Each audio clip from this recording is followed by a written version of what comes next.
नमस्कार दोस्तों, मैं राहुल मीणा आप सभी का स्वागत करता हूं आपके अपने इस YouTube channel study with Rahul the way of success में।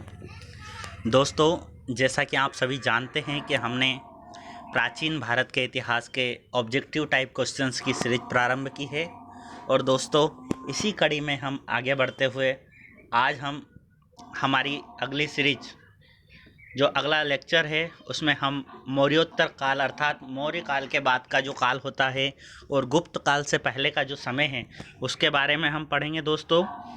तो दोस्तों, आपने अगर अभी तक हमारे चैनल को लाइक और सब्सक्राइब नहीं किया है तो इसे लाइक और सब्सक्राइब कर लीजिए ताकि आने वाले वीडियोस के नोटिफिकेशन आपको स्वतः ही मिलते जाएं। तो दोस्तों आइए अब हम शुरू करते हैं हमारी आज की क्लास।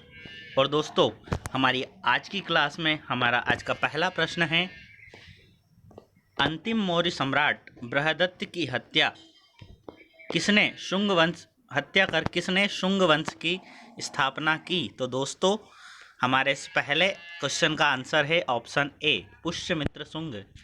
हम अगले प्रश्न की ओर बढ़ते हैं दोस्तों और हमारा अगला प्रश्न है दोस्तों, पुष्यमित्र शुंग मौर्य सम्राट बृहदत्त की राजकीय सेना में किस पद पर आसीन था? तो दोस्तों इसका सही जवाब है ऑप्शन ए, सेनापति।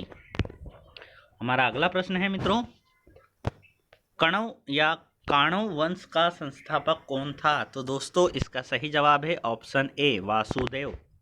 अगले प्रश्न की ओर बढ़ जाते हैं दोस्तों और हमारा अगला प्रश्न है दोस्तों, सातवाहन या आंध्र सातवाहन वंश का संस्थापक कौन था? तो दोस्तों इसका सही जवाब है ऑप्शन ए, सिमुक। अगले प्रश्न की ओर बढ़ जाते हैं दोस्तों और दोस्तों हमारा अगला प्रश्न, सातवाहनों के पहले स्थानीय अधिकारियों के रूप में काम किया जाता था। तो दोस्तों इसका सही जवाब है ऑप्शन बी, यह मौर्यों के अधीन कार्य करते थे। हमारा अगला प्रश्न है दोस्तों, निम्नलिखित में से वह महानतम कुषाण नेता कौन था जो बौद्ध बन गया था? तो दोस्तों इसका सही जवाब है ऑप्शन सी, कनिष्क। हम अगले प्रश्न की ओर बढ़ते हैं दोस्तों और दोस्तों हमारा अगला प्रश्न है दोस्तों, कुषाण काल के दौरान मूर्तिकला की गांधार शैली निम्नलिखित में से किसका मिश्रण है? तो दोस्तों इसका सही जवाब है ऑप्शन डी, भारत ग्रीक शैली का। हम अगले प्रश्न की ओर बढ़ जाते हैं दोस्तों और दोस्तों हमारा अगला प्रश्न है दोस्तों, कनिष्क की राजधानी थी? तो दोस्तों कनिष्क की राजधानी पुरुषपुर थी।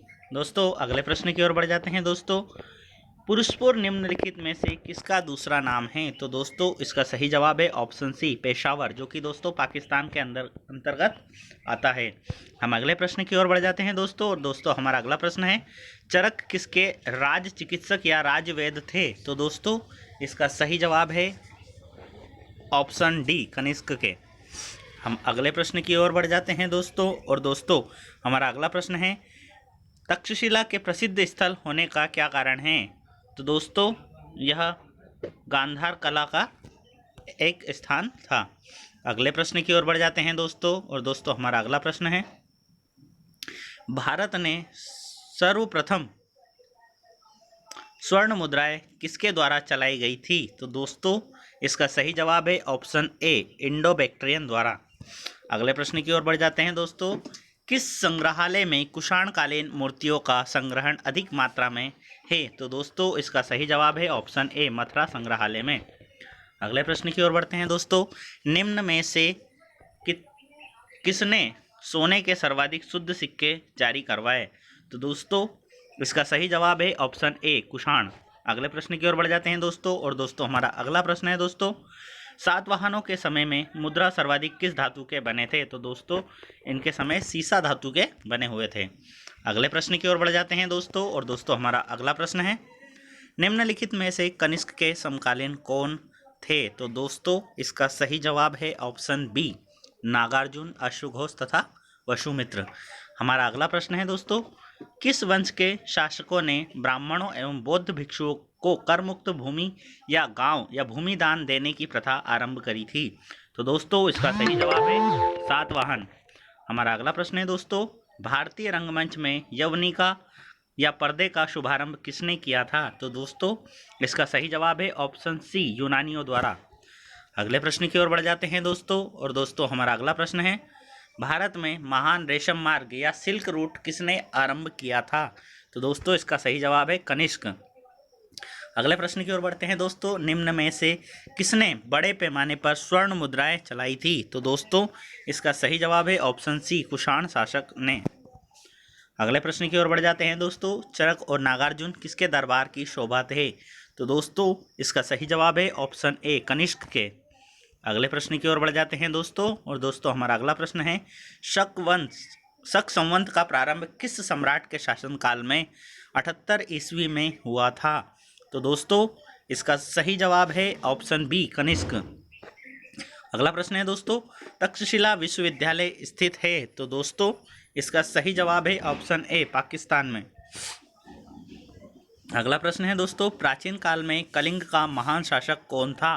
तो दोस्तों इसका सही जवाब है ऑप्शन सी, खारवेल। अगले प्रश्न की ओर बढ़ जाते हैं दोस्तों। और दोस्तों हमारा अगला प्रश्न है दोस्तों, कुषाण काल में सबसे अधिक विकास किस क्षेत्र में हुआ था? तो दोस्तों इसका सही जवाब है ऑप्शन डी, वास्तुकला के क्षेत्र में।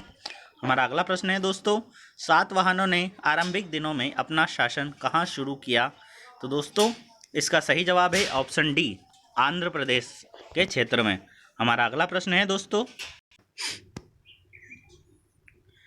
सातवाहन राज्य की राजधानी कहाँ थी? तो दोस्तों इसका सही जवाब है ऑप्शन बी, प्रतिष्ठान या पैठन।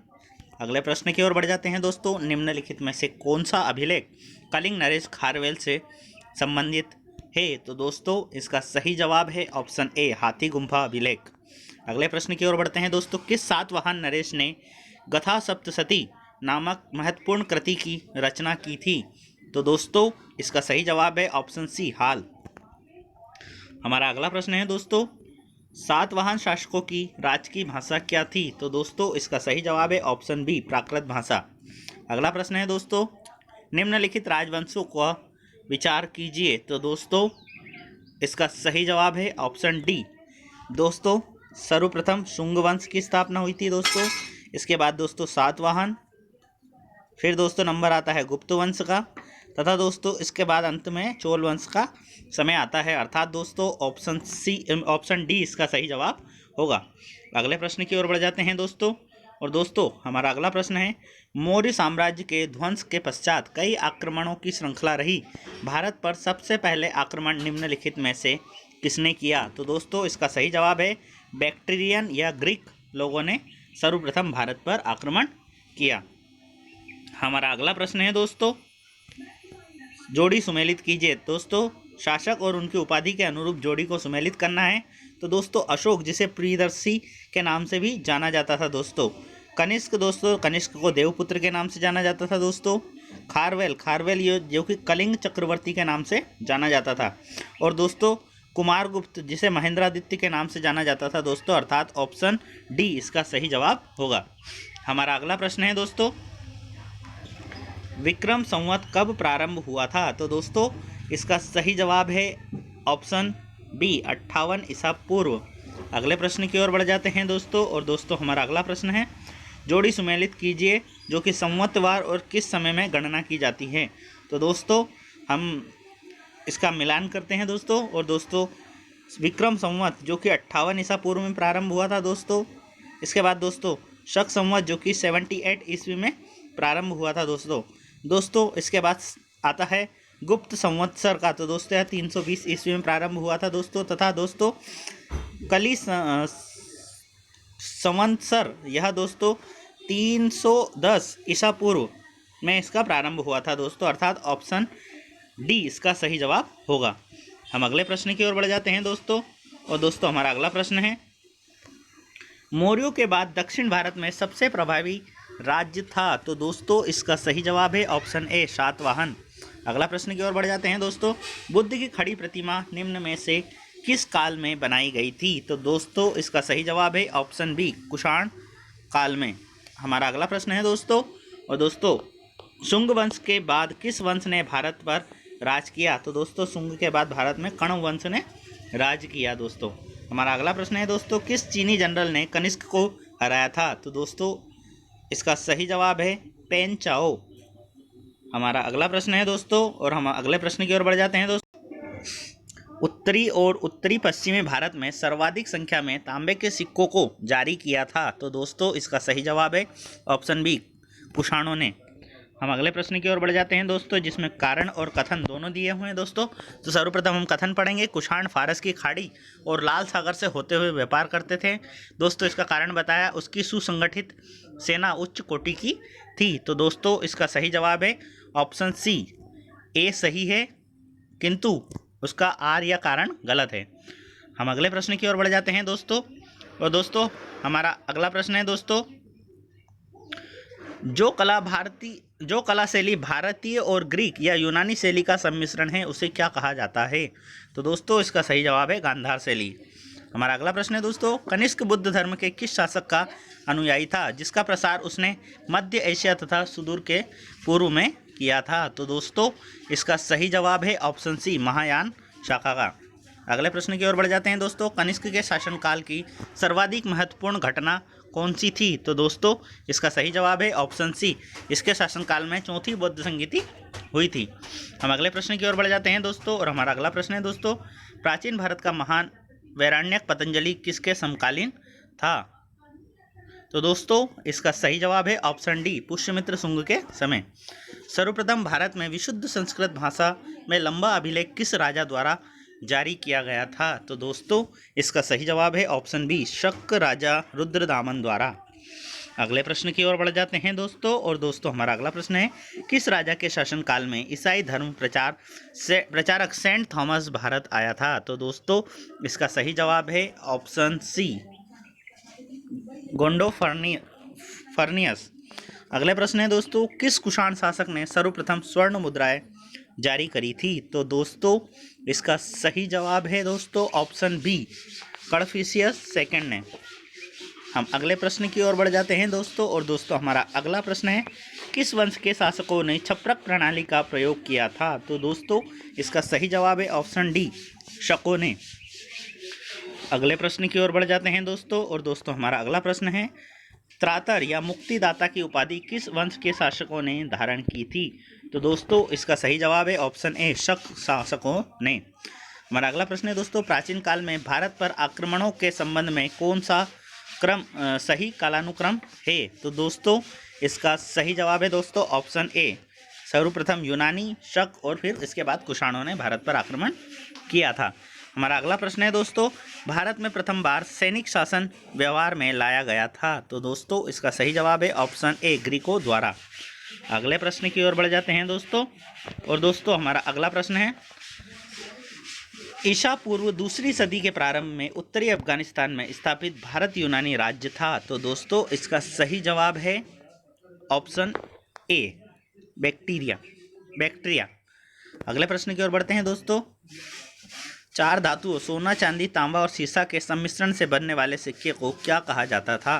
तो दोस्तों इसका सही जवाब है कर्षापण। अगले प्रश्न की ओर बढ़ जाते हैं दोस्तों, और हमारा अगला प्रश्न है दोस्तों, सर्वप्रथम रोम के साथ किन लोगों का व्यापार हुआ था। तो दोस्तों इसका सही जवाब है ऑप्शन बी, तमिलों और चेरों का।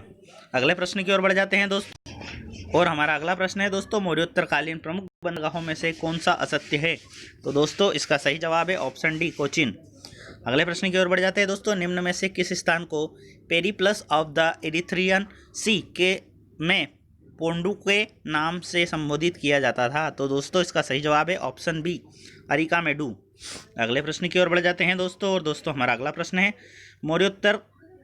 मौर्योत्तर काल में किसने भारत में हिंद यूनानी राज्य की स्थापना की थी। तो दोस्तों इसका सही जवाब है डायमेट्रियस ने। अगले प्रश्न की ओर बढ़ जाते हैं दोस्तों, निम्नलिखित में से किसने अपने जीवन में उत्तरार्ध में अपने पुत्र के हाथों में राजसत्ता सौंपकर बौद्ध भिक्षु हो गया था। तो दोस्तों इसका सही जवाब है ऑप्शन सी, मिनांडर। अगले प्रश्न की ओर बढ़ जाते हैं दोस्तों, और दोस्तों हमारा अगला प्रश्न है, कुषाणों का संबंध है। तो दोस्तों इनका संबंध चीन के यूची जनजाति से है। अगले प्रश्न की ओर बढ़ते हैं दोस्तों, और हमारा अगला प्रश्न है दोस्तों, निम्नलिखित में से कौन कनिष्क के बुद्ध होने के लिए उत्तरदायी था। तो दोस्तों इसका सही जवाब है ऑप्शन बी, अश्वघोष। हमारा अगला प्रश्न है दोस्तों, जोड़ी सुमेलित कीजिए। तो दोस्तों इंडो ग्रीक, जिसने हम हिंद यवन कहते हैं दोस्तों, शक ये सीथियन जाति के थे दोस्तों, तथा पार्थिव यह पल्लव जाति के थे दोस्तों, अर्थात ऑप्शन ए इसका सही जवाब होगा। हम अगले प्रश्न की ओर बढ़ जाते हैं दोस्तों, और दोस्तों हमारा अगला प्रश्न है, राज्य और उसकी राजधानियों को सुमेलित कीजिए। तो दोस्तों शुंगों की राजधानी जो कि विदिशा हुआ करती थी, चेदी जो कि कलिंग इनकी राजधानी थी दोस्तों, सातवाहन इनकी प्रतिष्ठान या पैठन, तथा कुषाण इन्हें पुरुषपुर या पेशावर इनकी राजधानी हुआ करती थी। ऑप्शन ए इसका सही जवाब होगा दोस्तों। हमारा अगला प्रश्न है दोस्तों, रोमन साम्राज्य के अनुसरण पर किस वंश के शासकों ने केसर या सीजर की उपाधि धारण की थी? तो दोस्तों इसका सही जवाब है ऑप्शन सी, कुषाण। अगले प्रश्न की ओर बढ़ते हैं दोस्तों, निम्नलिखित में से किसका निर्माण शुंग काल में हुआ था? तो दोस्तों इसका सही जवाब है ऑप्शन डी, उपयुक्त सभी, अर्थात दोस्तों भरहुत का स्तूप, सांची स्तूप की वेदिका और तोरण द्वार, तथा दोस्तों भाजा स्तूप, अर्थात दोस्तों ऑप्शन डी इसका सही जवाब होगा। हमारा अगला प्रश्न है दोस्तों, सातवाहन नरेश हाल के समकालीन गुणाढ़ ने किस प्राकृत ग्रंथ की रचना की थी? तो दोस्तों इसका सही जवाब है ऑप्शन ए, बृहत कथा।